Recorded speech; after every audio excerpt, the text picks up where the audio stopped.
Voilà, bonjour à tous. Aujourd'hui, on va donc parler de la défense de monsieur Alain Finkielkraut concernant l'affaire Polanski, puisque vous savez sûrement qu'il y a eu d'autres accusations sur la personne du réalisateur et du cinéaste Roman Polanski. Alors, je vais vous donner immédiatement, je vais vous donner avec quelques mesures ce que je pense du personnage Roman Polanski.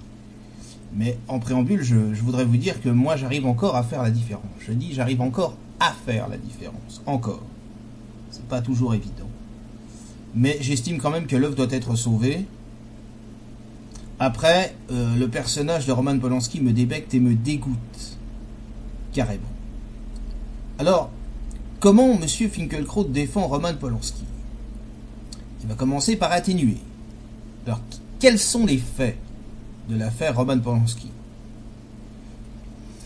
Alors ça s'est passé aux États-Unis et Roman Polanski a reconnu, c'est-à-dire qu'il a plaidé coupable. Donc là on peut s'exprimer sur une affaire où il a reconnu être coupable. Il a reconnu être coupable de quoi? Il a reconnu être coupable de viol sur une préadolescente de 13 ans après l'avoir droguée et sodomisée. Ensuite, il a été condamné donc par la justice. On lui a administré, on lui a dit voilà, faut vous soigner un certain temps. Et puis, disons, comme il a plaidé coupable, si vous voulez, aux États-Unis, il y a un arrangement possible. Bon, vous faites un minimum de peine, mais vous devez quand même l'exécuter. Pendant son séjour de soins, finalement, il a décidé de partir. Donc, il a fui la justice. Donc, qu'est-ce qui s'est passé aux États-Unis? Pourtant, Dieu sait si le système américain, j'ai du mal là-dessus. Ils ont mis un mandat d'arrêt en disant monsieur Polanski a été condamné, en plus il a reconnu la culpabilité, mais il s'est extrait de la justice, il a fui, donc il a été condamné par contumace, c'est-à-dire sans être présent à son procès. Que fait monsieur Finkielkraut pour défendre monsieur Polanski? Il va atténuer le propos. Il va dire la jeune fille n'avait pas 13 ans, elle avait 13 ans et 9 mois. Ensuite, il va dire que finalement, il y a beaucoup de temps qui est passé, et puis bon, elle était consentante quand même. J'aimerais bien qu'il m'explique comment une jeune fille droguée peut être consentante après une sodomie. Faut qu'il m'explique ça, vraiment. Et au lieu de répondre à une féministe qui d'habitude a une fâcheuse tendance à la, comment dirais-je, à l'outrance, parce que Caroline Duhas, honnêtement, en règle générale, je suis pas forcément fan. Mais là, je dois avouer que sa position était plutôt très claire et tout à fait honorable.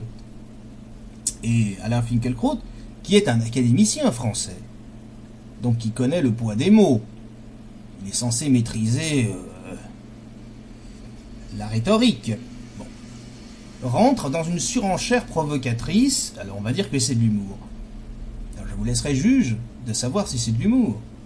Alors il dit oui, donc quand elle lui dit oui, alors 13 ans et 9 mois, c'est quand même, voilà, c'est l'apologie de la pédophilie, c'est du viol, bon, vous défendez ça, il aurait dû répondre sur le fond. Au lieu de répondre sur le fond, il fait une digression et une comparaison qui n'a pas de sens. Il dit oui, d'ailleurs, j'encourage, je dis violer les femmes, donc c'est lui qui parle, hein, c'est Alain Finkielkraut, hein, violer les femmes, d'ailleurs, la mienne se fait violer tous les soirs, elle en a marre. Voilà le sens de l'ironie, la blague de monsieur Finkielkraut. Mais c'est grave. C'est scandaleux. Voilà, donc moi je pense qu'à un moment donné, il faut un peu de calme, un peu de raison dans cette affaire-là.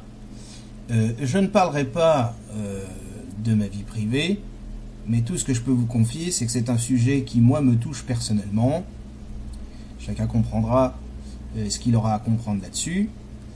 Je vous dis simplement une chose. Moi, ce qui m'a fait mal, vous voyez, on est bientôt, là, on est à moins d'un mois du décès de monsieur Jean d'Ormesson, qui était un homme pour qui j'avais énormément d'affection et que j'aime par-dessus tout.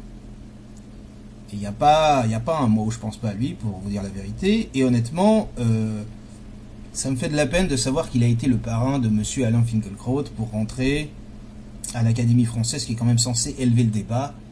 et apporter l'amour de la littérature française, qui est un amour que tout le monde, je souhaite à tout le monde d'avoir l'amour de la littérature française, de lire du Chateaubriand, de lire du Stendhal.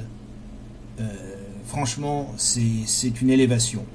Vraiment, sans parler au sens religieux, c'est vraiment une élévation de l'intelligence et de la conscience. C'est vraiment extraordinaire comme voyage. Je vous encourage vraiment à commencer par ça. Ou Aragon, Louis Aragon, c'est merveilleux. C'est grandiose. Donc, Finkielkraut connaît tout ça. Voilà. Et là, alors on peut se lâcher. On peut à un moment donné péter un fil, un câble. Voilà, on peut lâcher, quoi. Mais il avait dit, Finkielkraut avait dit un mot très juste sur Christine Angot. Il avait dit, Christine Angot, on dit que Christine Angot a pété un câble.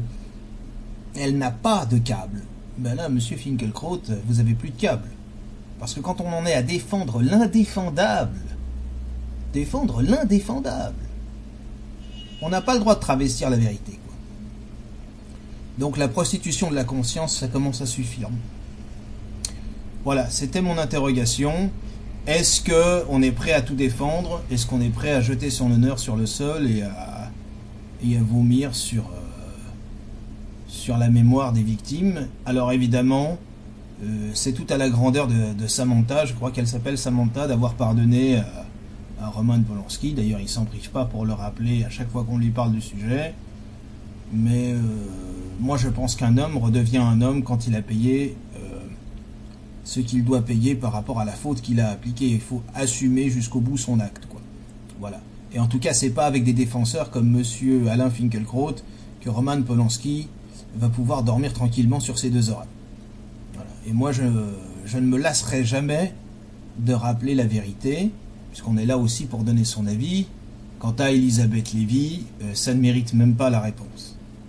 Voilà. Mais autant je ne suis pas forcément en accord avec Alain Finkielkraut, autant de temps en temps je le trouve intéressant sur certains points.